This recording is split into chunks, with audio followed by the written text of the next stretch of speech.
Hello and welcome to the Deception Tips podcast, where you will learn amazing cues to detect deceit that will help you read people like never before. I'm your host, Spencer Kaufman. Let's get started. Welcome to episode 50 of the Deception Tips podcast. We are about halfway through these podcasts. Remember, we have 101 deception tips that are all coming from the Deception Tips blog, which you can find on spencerkaufman.com/blog and also on a new website called deceptiontips.com, where you'll find all of these podcasts as well as all of the Deception Tips videos. So keep that in mind, check that out. But remember, all of these came from the Deception Tips blog, which was the Deception Tips ebook, and there are 101 of them. We are currently on number 50, so about halfway there. I hope you plan on continuing to listen over the next year as we make our way through these podcasts. Last time we spoke about a sign of deception that occurred in the legs.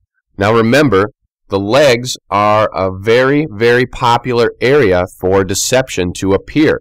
The reason is because so many people know that we watch each other's faces. We make eye contact, we maintain eye contact, we look each other in the eye and around, and we mostly watch the upper body.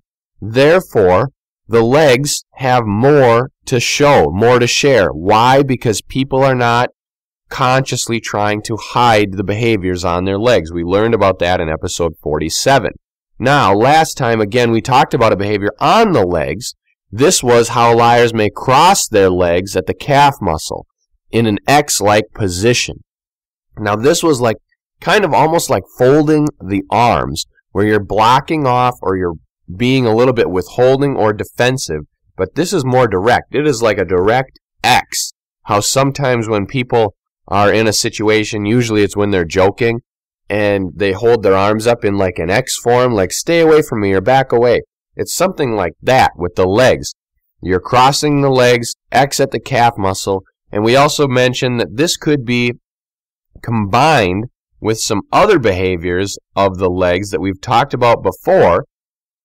Now, they were crossing the legs. That's the first one with the calf muscle, but then it's locking the ankles and also how they may tuck their feet back. And we talked about locking ankles in episode number 22, so quite a while ago, but it is how they may lock their ankles to kind of pull that stress and tension from their body.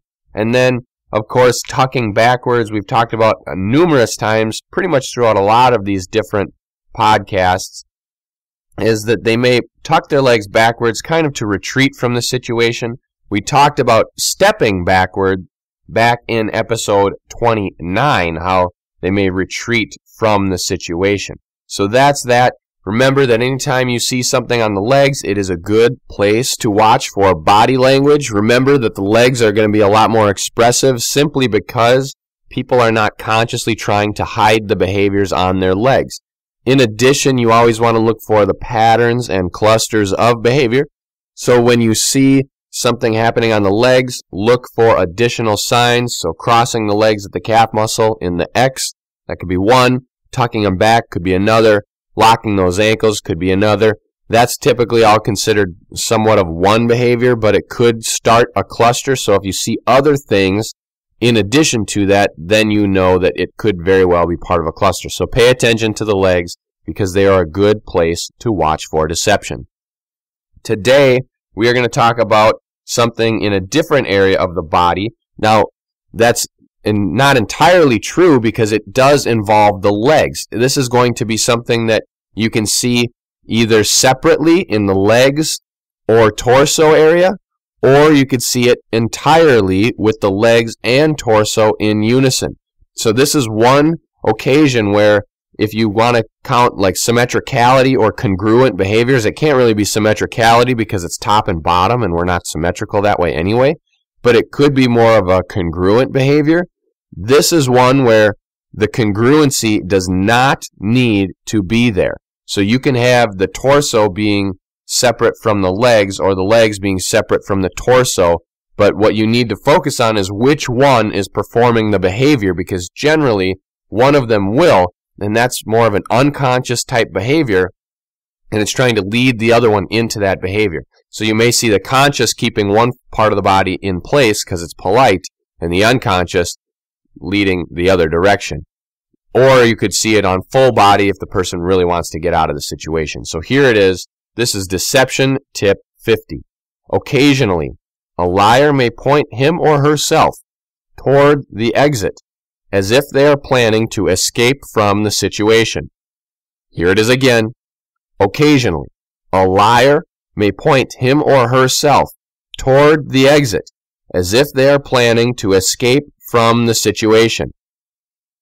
So as you can see, it could happen with the torso or the legs. Let me give you a demonstration or a verbal example of how that may happen. I'm not going to be able to show you, but you can visualize this in your mind. So if someone is sitting in a chair, they could be in conversation with the person. Let's say they're in a group, maybe they're in a ring of chairs around the circle, whatever the case may be. Their torso, meaning their shoulder blades, that's kind of what you want to look at when it comes to the torso. It's the squaring of their shoulders. So where are their shoulders leading? Not where are they pointing, but where are they facing their chest? So if they have their body turned, swiveled towards the exit, but their legs are still pointed towards the group of people, they may be trying to lead their body away from that situation. They may want to escape. Conversely, they may have their torso or their chest faced towards the group, and their legs may be swiveled so that they're pointing towards the exit. Now, the legs pointing towards the exit, this is more of a knees pointing toward the exit. And usually both feet are flat on the floor, so it's almost like they're ready to stand up and go. That's kind of how this behavior looks in the legs. So we're going to talk a lot more about this and a lot more about how they look and how you can see them and pick them out in some different situations coming up right after this. Do you need to see it to believe it? Would you like to be a more effective communicator? If so, then we've got videos for you. Subscribe to the Body Language channel on YouTube for more deception tips. Welcome back to episode 50 of the Deception Tips podcast. Once again, we are talking about how liars may point themselves toward the exit in an effort to escape or flee from the situation. Now, what we were saying right before the break is that sometimes it could be the torso that leads with this position, or it could be the legs that lead with this position. Now, whichever one, remember that they do not have to be congruent. However, if they are congruent, as in, if the torso and legs are both pointing towards the exit, then guess what? That person is pretty much checked out. They want to leave. They want to go. So, husbands and wives, pay attention to your spouse, because if you guys are ever at some sort of a dinner party or social gathering and you see one of them facing the exit in some manner or form, whether you guys are sitting and it's the legs or the chest, or if you're standing and they're kind of pointed that way, maybe see if they want to leave, because chances are they do. They just may not want to tell you. That is the polite version of this behavior. In some instances, people may, this is like the unconscious, it is a way of being polite. This isn't necessarily a full-on deceptive lying behavior. They may be pointed toward the exit because they want to leave, but they know that they can't. Or that someone else they're with, i.e. spouse, may want to stay so that they just kind of go along with it, but all the while they're trying to leave because their body's pointed towards the exit, but they know they can't leave. So that's a way that you may see it. It's not a direct lie, although it could be considered a lie because they want to leave and they're not sharing that with anyone. So it could be a form of concealment, which is a type of lying. However, we would consider that more of a white lie or a polite social lie, so nothing really serious. Now, when it comes to deception, you may see this behavior when someone is in fact lying or when they are about to be caught in their lie. This would be typically found in like some job interviews where someone may be slipping up in their story or their work history or something like that. It could be in an interrogation where they're trying to get the facts of what happened or the story or the alibi, and the police officer or whoever is interrogating the suspect is starting to catch on and trip them up, the suspect may be kind of pointing toward the exit like, man, I got to get out of here. And they may not be physically thinking that they need to stand up and run out of that room. It's more of a mental thing at that point where they're like, I need to get my mind out of this situation so that I can come back to it and know exactly what to say so that I can get away with this lie. It's more of like they're checking out for a little bit to come up with more stuff to convince the target of their lie. So this is important. When you see this behavior, you must know that it doesn't always mean someone is being deceptive. However, it does always mean that the person wants to leave the situation or the area. Now, it doesn't mean that they're having a bad time. They could very well be enjoying themselves. They may need to go to the bathroom, so they're pointed towards the exit because they want to go to the bathroom. Or maybe it's something else. Maybe their phone buzzed and they want to go check their phone, but they want to come back. So don't necessarily think that the person is not having a good time. Simply know, like if you're a teacher or if you're a lecturer or you give seminars and you see people start to point towards the exit, their bodies, their torsos, their legs, whatever fashion you may see, if that's happening, maybe it's time for a little break.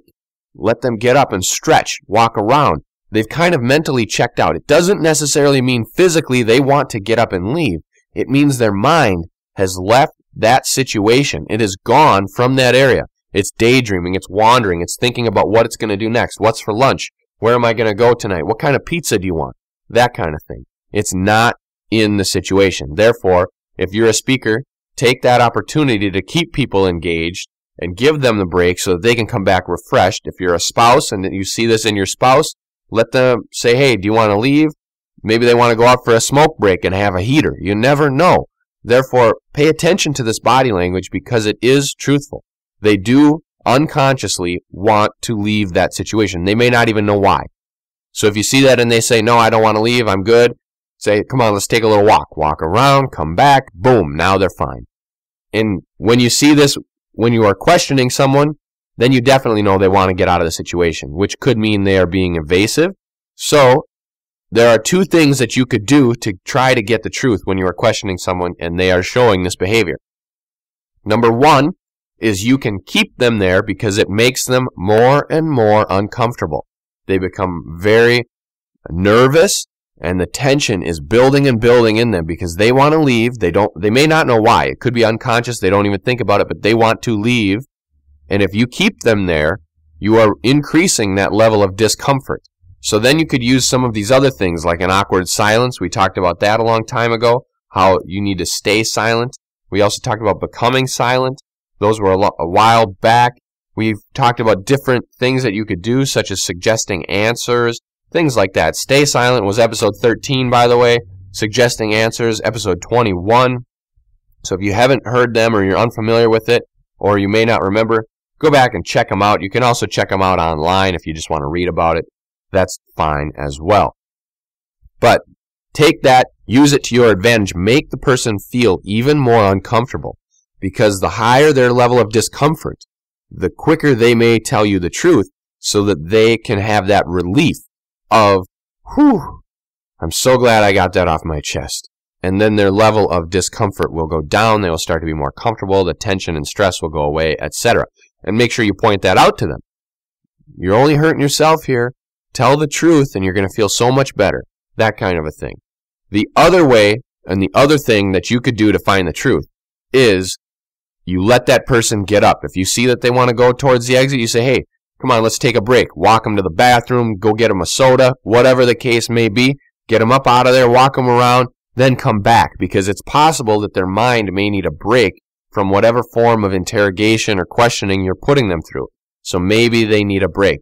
Now, if it's a criminal suspect, you probably don't want to give them the break. If it is a job interview or some form of thing like that where you're asking, maybe it's a character reference or something in terms of just a general public thing where no one is really in trouble, then you probably want to give them a break so that you can get some better, honest answers because you know that they're not intentionally being deceptive with you. So that's that. Remember, watch where their body is pointed. look for patterns and clusters of behavior. If their torso, meaning chest area, shoulders, are squared up towards the exit, or if their legs are open, squared up towards the exit, they may want to leave. If they are entirely squared up towards the exit, they most definitely want to leave. I want to thank you for listening to the Deception Tips podcast. Share it with your friends. Subscribe to the feed. Check out the Deception Tips videos, the blog, and take a look at the books I have available. And as always, tune in next week for a new Deception Tip.